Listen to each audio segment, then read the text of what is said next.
প্রত্যেকেই যেন মনে হচ্ছে ছুটছে, রেসে ছুটছে। কেন?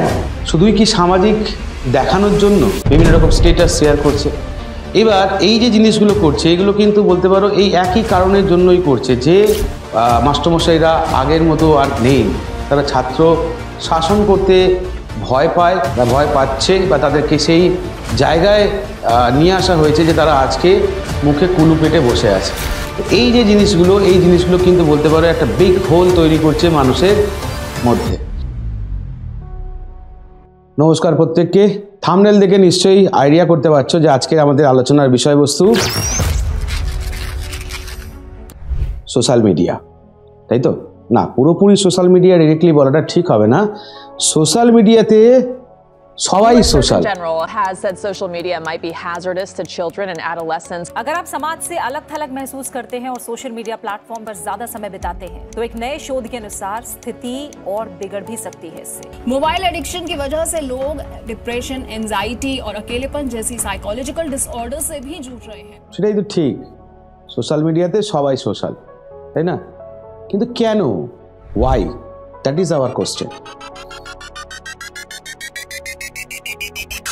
আজকের দিনে দাঁড়িয়ে জন্ম থেকে মৃত্যু পর্যন্ত যে কোনো ঘটনা এই যে আমরা সোশ্যাল মিডিয়াতে তুলে ধরছি, সেটা অফিসের প্রমোশন হোক বা নতুন চাকরিতে জয়েনিং হোক, বিয়ে পৈতে মুখভাত থেকে শুরু করে ইচ অ্যান্ড এভরিথিং, সাকসেস থেকে শুরু করে ইভেন ফেলিওর পর্যন্ত আমরা সোশ্যাল মিডিয়াতে তুলে ধরছি। কেন?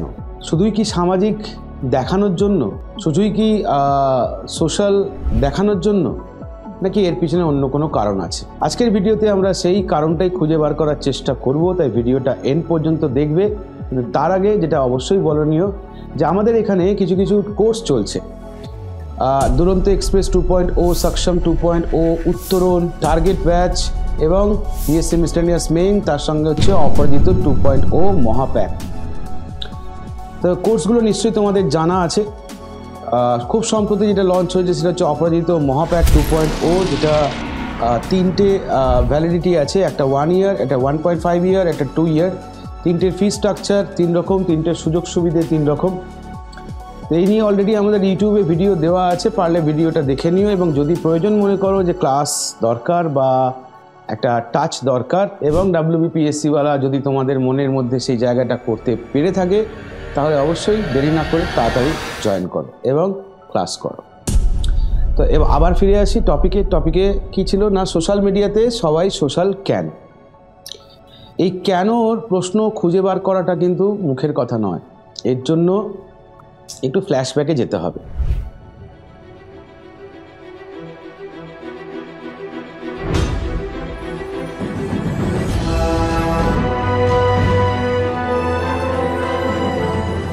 একটুখানি ভেবে দেখো, 1990-এর দশক, খুব বেশি পিছনে যেতে হবে না। 1990-এর দশকেও মানুষ কি সামাজিক প্রাণী ছিল না? ছিল তো, 2000-এও ছিল।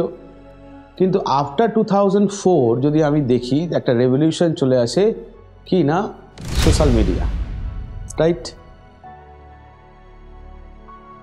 মানুষের যাবতীয় দৈনন্দিন কাজকর্ম থেকে শুরু করে ভালো লাগা, খারাপ লাগা, প্রত্যেকটা জিনিসই তারা তুলে ধরতে শুরু করে এই সোশ্যাল মিডিয়াতে। কেন? 1990-এর দশকটাই যদি আমরা ধরি, এর আগেও ছিল, 1990-এর দশকেও আমরা দেখতে পেয়েছি, এখনো কম বেশি আমরা দেখতে পাই যে জিনিসটা, সেটা হচ্ছে কি না, মানুষ মানে মিশতে ভালোবাসে, মানুষ বিভিন্ন জায়গায় ঘুরতে যেতে ভালোবাসে, তাই না? মানুষ একটা সামাজিক জীব, এটাই তো খুব স্বাভাবিক ব্যাপার। কিন্তু তখন এগুলোকে এক্সপ্রেস করার মতো জায়গা ছিল। মানে খুব ছোট্ট করে বলতে গেলে, এই ধরো আজকের দিনে আমরা যদি দেখি ইউথদের মধ্যে যে বন্ডিংটা নেই, সবাই মোটামুটি নিউক্লিয়ার ফ্যামিলি থেকে বিলং করে, প্রত্যেকেই যেন মনে হচ্ছে ছুটছে, রেসে ছুটছে। তো এই ছুটতে মানে হাঁপানোর কোনো জায়গা নেই। তুমি যদি হাঁপিয়ে যাও, তার মানে ব্যাপারটা হচ্ছে যে তুমি রেস হেরে গেলে। যতদিন তুমি বেঁচে থাকবে ততদিন তোমাকে দৌড়তে হবে, তোমাকে সাস্টেন করতে হবে। দিনকাল এমন পড়েছে, সেই রেসপেক্টে মানুষ ছুটছে। এবং এই ছুটতে গিয়ে মানুষ যেগুলোকে হারিয়েছে তার মধ্যে অন্যতম হচ্ছে বন্ধুত্ব, সোশ্যাল গ্যাদারিং, বড়দের কাছ থেকে অ্যাপ্রিসিয়েশন পাওয়া, ভালো করলে ভালো বলা, খারাপ করলে বকা, এই জায়গাগুলো মানুষ কিন্তু আস্তে আস্তে হারাচ্ছে। স্কুল কলেজের স্যারেরা মাস্টারমশাইরা আগের মতো আর নেই। তারা ছাত্র শাসন করতে ভয় পায় বা ভয় পাচ্ছে, বা তাদেরকে সেই জায়গায় নিয়ে আসা হয়েছে যে তারা আজকে মুখে কুলু পেটে বসে আছে। একটা ছাত্র ভালো করলেও ভালো, আর যদি সে ঠিকঠাক না করতে পারে তাহলে তাদের আর সেই আগেকার মতো আর মাথা ব্যথা নেই, বা তারা সেই জায়গাটা দেখানোর সাহস পাচ্ছে না।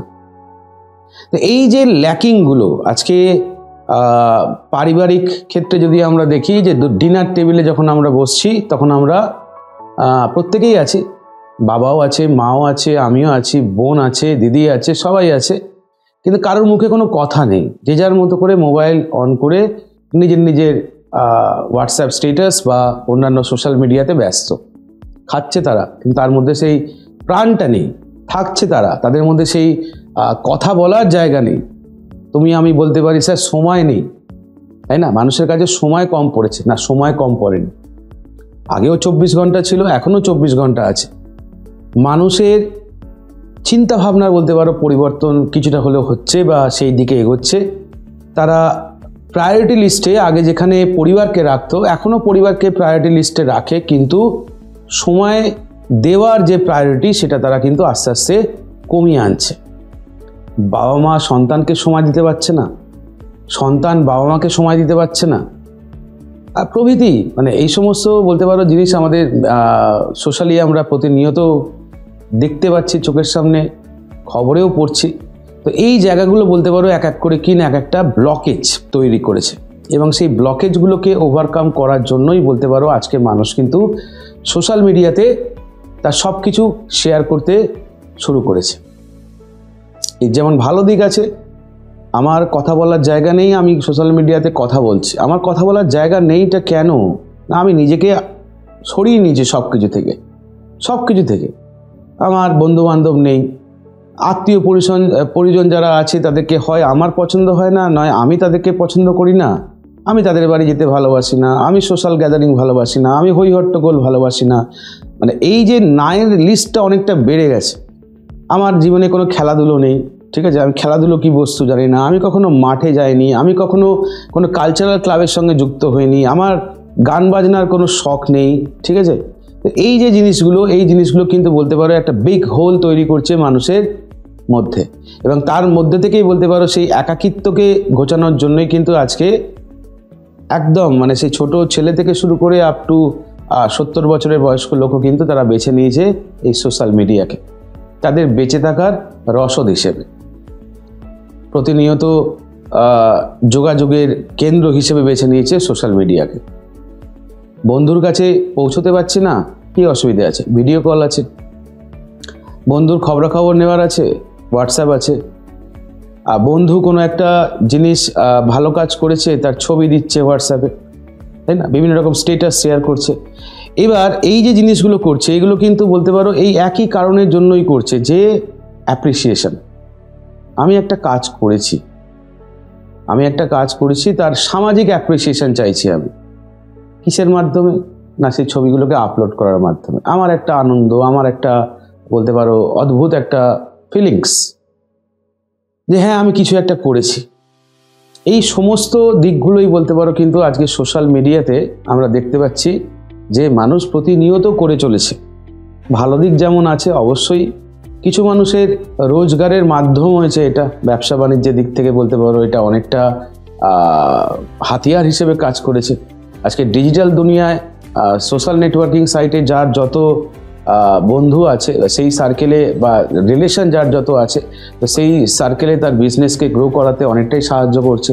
আমরা দেখতে পাচ্ছি আজকে বড় বড় টপ নচ কোম্পানি যেগুলো আছে তারাও বলতে পারো সোশ্যাল মিডিয়ার মাধ্যমেই মানুষের কাছে পৌঁছে যাচ্ছে, তাই না? যে মানুষটা একদম গ্রামে থাকে তার কাছেও কিন্তু আজকে বড় বড় কোম্পানির ব্র্যান্ড নেমগুলো কিন্তু পরিচিত। এটাও সোশ্যাল মিডিয়ার দৌলতেই বলতে পারো হয়েছে। এর যেমন ভালো দিক আছে তেমন কিছু খারাপ দিকও আছে। তো সেই খারাপ দিকগুলোর মধ্যে অন্যতম হচ্ছে ধরো আমরা আমাদের কিছু ব্যক্তিগত মুহূর্তগুলোও কিন্তু সোশ্যাল মিডিয়াতে আপলোড করে ফেলছি। আমরা কিন্তু না জেনেই করছি যে এটা দিয়ে কী কী খারাপ হতে পারে, বা হয়তো কেয়ারলেসলি আমরা এটা করছি, এটা থেকে কী কী খারাপ হতে পারে, এবং যার ফলস্বরূপ আমরা দেখতে পাচ্ছি অনেক ধরনের প্রতারণা হচ্ছে, তাই না? সেটা ছেলে কিংবা মেয়ে উভয়ই প্রতারিত হচ্ছে সোশ্যাল মিডিয়ার দৌলতে পরিচয়, এবং সেই থেকে পরবর্তী ক্ষেত্রে হয়তো বিয়ে থা এই পর্যায়ে পৌঁছে যাওয়ার পরও দেখা যাচ্ছে কি না হয় ছেলেটা মেয়েটাকে ঠকাচ্ছে অথবা মেয়েটা ছেলেটাকে ঠকাচ্ছে। এরকম জিনিসও আমরা প্রতিনিয়ত নিউজ পেপারের মাধ্যমে দেখছি। আমরা যে সমস্ত ছবিগুলো আপলোড করছি সেটা ছেলে কিংবা মেয়ে, সেই ছবিগুলোকে নিয়ে আজকে আর্টিফিশিয়াল ইন্টেলিজেন্সের যুগে অনেক কিছু করে সেগুলোকে আবার কিনা সোশ্যাল মিডিয়াতে আপলোড করা হচ্ছে, বা বলতে পারো তাকে ব্ল্যাকমেল করা হচ্ছে, তাই না? এই সমস্ত জিনিস আমরা দেখতে পাচ্ছি। এগুলো আমরা হয়তো আমাদের খেয়াল ছাড়াই করে ফেলছি। কোনো একটা রেস্টুরেন্টে বসে খেতে গিয়েও কিন্তু আমরা যে নর্মাল ছবিগুলো দিচ্ছি সেগুলো আমাদের সম্পূর্ণ ব্যক্তিগত পরিসরের ছবি, সেগুলোও কিন্তু আমরা সেই জায়গায় বলতে পারো দিয়ে ফেলছি। হ্যাঁ, কেউ কেউ হয়তো সেই জায়গাগুলোকে নিজেকে কন্ট্রোল করে রেখেছে, বাট সবাই হয়তো সেই জায়গাটা এখনও আসেনি। এটা একটা খারাপ দিক, অবশ্যই খারাপ দিক। তো এইরকম প্রায় 10টা দিক আছে, যে মানে 10টা পয়েন্টকে আমি এখানে হাইলাইটেড করব, যেগুলো আমাদের অ্যাডভার্স এফেক্ট ফেলেছে এই সোশ্যাল মিডিয়ার দৌলতে। আমরা যদি প্রথমেই দেখি তাহলে কি কি হচ্ছে, 10টা এফেক্ট যেটা কিনা সোশ্যাল মিডিয়ার দৌলতে আমরা সোসাইটির মধ্যে দেখতে পাচ্ছি, 10টা নেগেটিভ এফেক্ট। তার মধ্যে প্রথমটা যদি আমরা দেখি কিনা সাইবার বুলিং, এই সোশ্যাল মিডিয়ার দৌলতেই কিন্তু হচ্ছে, বা সোশ্যাল মিডিয়ার তেই বলতে পারো কিন্তু আমরা এটা দেখতে পাচ্ছি, তাই না? একে অপরকে বুলিং করা। সোশ্যাল মিডিয়ার ইন্ডিভিজুয়ালি হ্যারাসমেন্টের জন্য বলতে পারো ইউজ করছে অনেক প্ল্যাটফর্ম, লোকে হ্যারাস করছে এটার মাধ্যমে। এছাড়া মিস ইনফরমেশান যদি আমরা দেখি, এই সোশ্যাল মিডিয়ার মাধ্যমে প্রচুর মিস ইনফরমেশান বলতে পারো কি না ছড়াচ্ছে, যেটা হয়তো 1 টাকা ঘটেছে সেটাকেই হয়তো 100 টাকা করে দেখানো হচ্ছে, এবং মানুষের মধ্যে সেই জায়গাটা তৈরি করে দেওয়া হচ্ছে, নেগেটিভিটি তৈরি করে দেওয়া হচ্ছে যে কোনো ইস্যুকে কেন্দ্র করে, যেটা কিনা খুবই খারাপ। নেক্সট, অ্যাডিকশন প্রচুর পরিমাণে বলতে পারো আমরা দেখতে পাচ্ছি, সেটা ইয়ং জেনারেশন হোক, সেটা মিডল জেনারেশন হোক, সেটা ওল্ডার এজ হোক, প্রত্যেকেই কম বেশি কিন্তু অ্যাডিক্টেড হয়ে পড়ছে এটার প্রতি, যার ফলে ভারসাম্য হারাচ্ছে, সামাজিক ভারসাম্য বলতে পারো হারিয়ে ফেলছে। এটা একটা অন্যতম বড় অ্যাডভার্স এফেক্ট বলতে পারো। সেলফ এস্টিম ইস্যু, অর্থাৎ কি না নিজেকে বলতে পারো কি না বাকিদের থেকে আলাদা করে নেওয়া, বাকিদের থেকে সরিয়ে নেওয়া, ঘন্টার পর ঘন্টা সোশ্যাল মিডিয়াতে কাটানো, বাইরের জগৎ সম্পর্কে কি হচ্ছে না হচ্ছে সে সম্পর্কে ওয়াকিবহল নয়, ঘরে কি হচ্ছে না হচ্ছে সেটা সম্বন্ধে ওয়াকিবহল নয়। এছাড়া সোশ্যাল আইসোলেশন, একটু আগেই বলছিলাম আমরা কিনা সোশ্যাল মিডিয়া বলতে পারো কিনা মানুষদেরকে বাকিদের সঙ্গে কানেক্ট ডিরেক্টলি, যেটা আগে করতাম আমরা নর্মালি যে কানেকশানটা রাখতাম বা যোগাযোগ রাখতাম, সেটা সোশ্যাল মিডিয়ার দৌলতে আজকে কিন্তু কমে গেছে। আমরা সবই এর মাধ্যমে করছি, যার ফলে কি হচ্ছে না আমরা সোশ্যালি আইসোলেশনের পর্যায়ে চলে যাচ্ছি। নেক্সট যদি আমরা দেখি কিনা সাইবার স্টেকিং আর হ্যারাসমেন্ট, এটা তো অবভিয়াসলি হচ্ছে, প্রচুর পরিমাণে আমরা দেখতে পাচ্ছি কিনা কি ছেলে কি মেয়ে, সেটা কম বয়সী ছেলে হতে পারে, কম বয়সী মেয়ে হতে পারে, তারা পার্টিকুলারলি কিনা এই ধরনের প্রবলেম ফেস করছে, প্রতিনিয়ত ফেস করছে। আর প্রাইভেসি হ্যাম্পার হচ্ছে, সেটা সব থেকে বড় কথা। এটা আমরা একটু আগেই দেখলাম যে আমরা কোনো একটা প্রাইভেট মুহূর্ত হয়তো রেস্টুরেন্টে বসে খেতে গেছি বা রেস্টুরেন্টে খেতে গেছি, সেখানে বসে হয়তো আমরা কিছু ছবি আপলোড করছি এবং সেটাকে নিয়ে মিস ইন্টারপ্রেট করা হচ্ছে, এই সোশ্যাল মিডিয়ার মাধ্যমেই সেটা হচ্ছে। এছাড়া কি না কম্প্যারিসন, এটা একটা বলতে পারো খুব বড় একটা পয়েন্ট, যে পয়েন্টটা না বললেই নয়। সোশ্যাল মিডিয়াতে আমরা দেখতে পাই যে প্রায় মানে একটা খুব গরিব একটা লোক হয়তো দেখাচ্ছে স্টোরিতে প্রথমে, তারপর হয়তো সে খুব তাড়াতাড়ি হয়তো বড় লোক হয়ে যাচ্ছে, বা বলতে পারো কি না খুব ছোট করে একটা বিজনেস স্টার্ট করার পর খুব অল্প বয়সের মধ্যে সে হয়তো বড় বিজনেসম্যান হয়ে যাচ্ছে, যা দেখাচ্ছে স্টোরিতে যা দেখতে পাই আমরা। তো এটা অনেককে ইন্সপায়ার করে, কিন্তু এর পিছনে যে অরিজিনাল স্টোরি সেটা কিন্তু কখনো আমরা চোখে দেখতে পাই না বা আমাদেরকে দেখানো হয় না। একটা গাড়ির পাশে দাঁড়িয়ে যদি ছবি দিই আমি, তাহলে লোকে ভাববে গাড়িটা আমার, কিন্তু আমি আদেও কি সেই গাড়ির ওনার সেটা কিন্তু ভাবার সময় নেই। লোকে কিন্তু তখন কম্পেয়ার করতে শুরু করে দিচ্ছে, ওরে বাবা তাই তো খুব অল্প বয়সে তো অনেক জায়গায় অনেক উচ্চ জায়গায় পৌঁছে গেছে, তাই না? তাহলে এর ফলে তার নিজের মধ্যে কি হচ্ছে না একটা শূন্যতার সৃষ্টি হচ্ছে, যে আমি পারিনি, আমাকেও পারতে হবে, আমাকেও করতে হবে। এবং এই শূন্যতাই তাকে কিন্তু বলতে পারো কি না পজিটিভ দিকে এগোতে সাহায্য করছে না, বরঞ্চ নেগেটিভ দিকে এগোতে সাহায্য করছে। কারণ জীবনে সাকসেস একটা নির্দিষ্ট সময়ের পর আসে, যাকে আমরা সাকসেস বলে ডিসক্রাইব করি, সেটা ফাইন্যান্সিয়াল সাকসেস হোক, সেটা স্টেবিলিটি হোক, এটার পিছনে একটা লেবার তোমাকে দিতেই হবে, আজ বললে কাল হয় না। এই বাস্তব জায়গাটা কিন্তু আমরা বুঝতে চাই না। আমরা ভাবি হয়তো সিনেমায় যেমন আমরা দেখি চোখের পলকেই মানে একদম গরিব থেকে কোটিপতি, রাতারাতি বিজনেসম্যান, একদম হয়তো ওয়ার্কার থেকে মালিক হয়ে যাচ্ছে, তো সেটাই মনে হয় অরিজিনাল, কিন্তু সেটা অরিজিনাল নয়। যেটা আমরা গল্পে দেখতে পাই তার পিছনে অনেক অরিজিনাল তথ্য থাকে, যে তথ্যগুলোকে কি না লুকিয়ে আমাদের সামনে কিন্তু প্রেজেন্ট করা হয়, এটা তোমাকে মিসলিডিং করা হয়। তো সেটাই বলতে পারো আমরা বুঝতে পারি না অনেক সময়, এবং আমরা এর ট্র্যাপে পা দিয়ে দিই। ওকে, তো এই হচ্ছে সোশ্যাল মিডিয়ার নেগেটিভ এফেক্ট বলতে পারো। এছাড়াও তুমি যদি দেখো আরও বেশ কিছু নেগেটিভ এফেক্ট আছে, যার মধ্যে অন্যতম হচ্ছে কি না পোলারাইজেশন অ্যান্ড ইকো চেম্বার্স, অর্থাৎ social media algorithms reinforce existing bias and create echo chamber where people only see the content that confirm their existing belief. This can be lead a polarization and lack of open-mindedness, ultimately leading to an unhealthy society. একটু আগেই বলছিলাম যা তোমাকে দেখানো হয় সেটার পিছনে original story যেটা, সেটা তোমাকে দেখানো হয় না, সেটাকে সাপ্রেস করে অন্য একটা ছবি তোমার সামনে তুলে ধরা হয়, এবং যেটা দেখে তুমি ভাবো এটাই হয়তো সত্যি।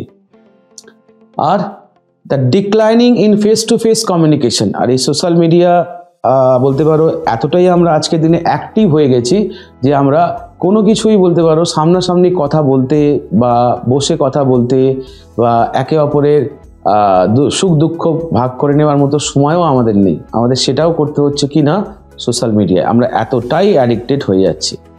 তো এর পিছনে ওই অন্যতম কারণ, আমি একটা কথাই বারবার বলবো, এর পিছনে অন্যতম কারণ হচ্ছে এক ঝাঁ চকচকে পৃথিবীতে যা ঘটছে সেটা সত্য নয়, সেটাকে পার্সু করতে হবে। নাম্বার ওয়ান, নিজের ব্যক্তিগত মুহূর্ত সেটা সম্পূর্ণ নিজের, সেটাকে কখনোই লোকের সামনে তুলে ধরা উচিত নয়।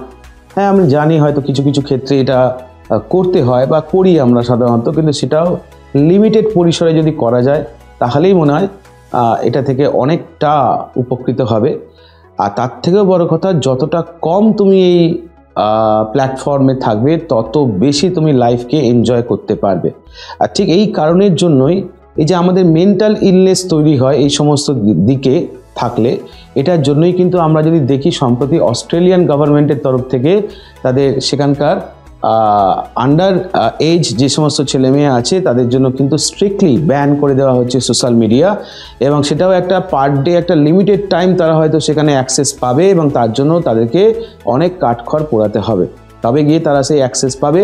তো আজকে অস্ট্রেলিয়ান গভর্নমেন্ট বুঝেছে, কালকে হয়তো আমাদের ইন্ডিয়ান গভর্নমেন্টও বুঝবে, এবং এখানেও হয়তো আইনত সেটা বলবৎ হবে। কিন্তু আইন তৈরি করার আগে আমরা যদি নিজেরা একটু সচেতন হই, আমরা যদি একে অপরকে একটু সময় দিই, আমরা যদি ফ্যামিলিকে যদি একটু সময় দিই, আমরা যদি বন্ধুবান্ধবকে সঙ্গে যদি মিশতে পারি, আমরা যদি কোনো কালচারাল ক্লাবের সঙ্গে যুক্ত থাকতে পারি, আমরা যদি সেইভাবে যদি লাইফটাকে লিড করি, তাহলে আমাদের মনে হয় না সেই ব্যান করার দরকার বা প্রয়োজনীয়তা আসবে। যদিও ভারত সরকারের তরফ থেকে কিন্তু প্রতিনিয়ত আমাদেরকে সতর্কীকরণ করা হয়, বিভিন্ন রকমভাবে সতর্কীকরণ করা হয়, তথাপি আমরা বলতে পারো প্রতিদিন এখানে অ্যাডিক্টেড হচ্ছি।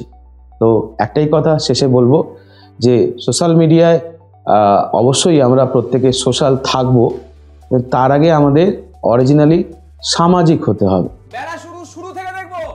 অঞ্জলি, তাতান, চলে আয়।